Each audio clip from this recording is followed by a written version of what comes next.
జై శ్రీరామ్. అందరికీ నమస్కారం. వెల్కమ్ టు న్యూస్ అఖండ. నేను మీ కస్తూరి శ్రీధర్. మిత్రులారా, పూర్వకాలంలో ఈ కాగితాలు అనేటివి లేవు.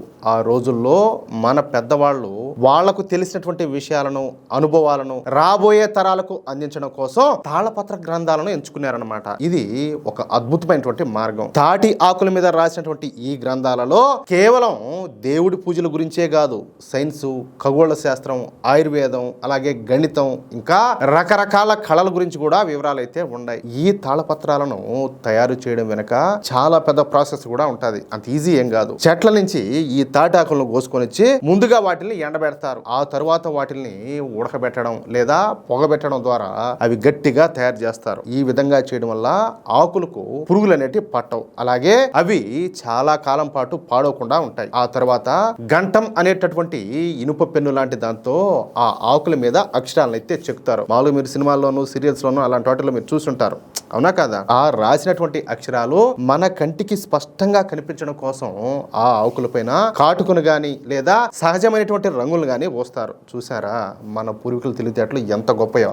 మనం దాదాపుగా 2000 సంవత్సరాల క్రితం ఈ తాటాకులను ఉపయోగించేవాళ్ళం. కానీ 1500 సంవత్సరాల క్రితం నుంచి మన దేశంలో తామ్రపత్రాలను అంటే రాగి రేకులను ఉపయోగించడం మొదలుపెట్టినారు. అంటే తాటి ఆకుల ప్లేస్ లో ఈ రాగి రేకులను వాడినారు. అప్పటి మన దేశంలోనే రాజ్యాల పాలన, సంస్కృతి, సాంప్రదాయాలు, అలవాట్లు, ఆచారాలు, ఆస్తిపాస్తుల వివరాలు, అలాగే వాళ్ళ పరిపాలనకు సంబంధించినటువంటి వివరాలు అన్ని కూడా వాటిలోనే రాసేవాళ్ళు. అంతేకాకుండా సైన్సు, ఖగోళ శాస్త్రం, ఆయుర్వేదం, గణితం లాంటి ఎన్నో శాస్త్రాలను మొదట తాటి ఆకుల్లోనూ ఆ తర్వాత ఈ రాగి రేకుల్లో రాసి భద్రపరిచినారు. మన రాజులు వాటిని ఎంతో పవిత్రంగా దేవుడి గదిలో పెట్టి పూజిస్తా ఉన్నారు. కానీ ఏం చేస్తాం, మన కర్మ, మన దరిద్రం. మన దేశంలోకి ఎప్పుడైతే ఈ తొరకలు ఎవరు ఈ పరాయి పాలకులు ఎప్పుడైతే అడుగుపెట్టారో అప్పటి నుంచే మన దేశం సర్వనాశనం అవడం మొదలుపెట్టింది. అయినా కానీ వాళ్ళనేది ఎందుకు, తప్పు మందే కదా. మనమంతా కలిసికట్టుగా ఐకమత్యంగా ఉంటే వాళ్ళకు చోటు ఎక్కడి నుంచి వస్తుంది, అవునా కాదా?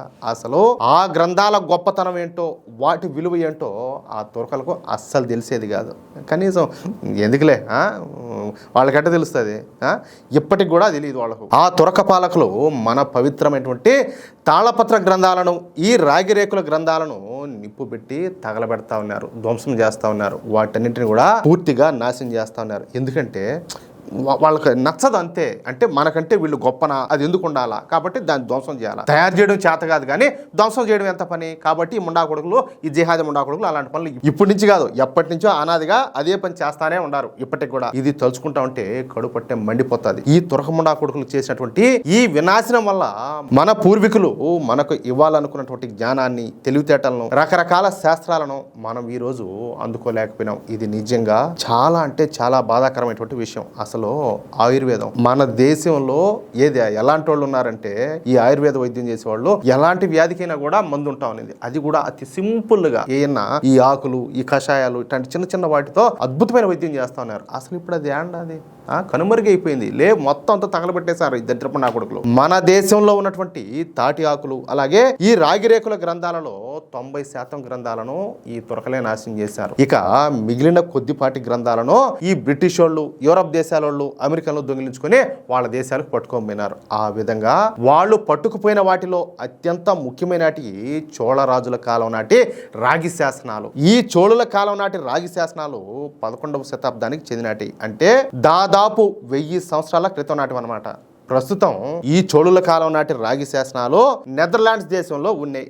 ఈ నెదర్లాండ్స్ కూడా ఒక యూరప్ దేశమే. అయితే ఈ నెదర్లాండ్స్ దేశం మాత్రం మన చోళుల నాటి రాగి శాసనాలను చాలా భద్రంగా, జాగ్రత్తగా తమ యూనివర్సిటీల్లో దాచిపెట్టాయి. మన చరిత్రకు, శాసనాలకు ఎంతో గౌరవించి వాటికంటూ ఒక ప్రత్యేక స్థానాన్ని కల్పించింది ఎవరు? నెదర్లాండ్స్ దేశం.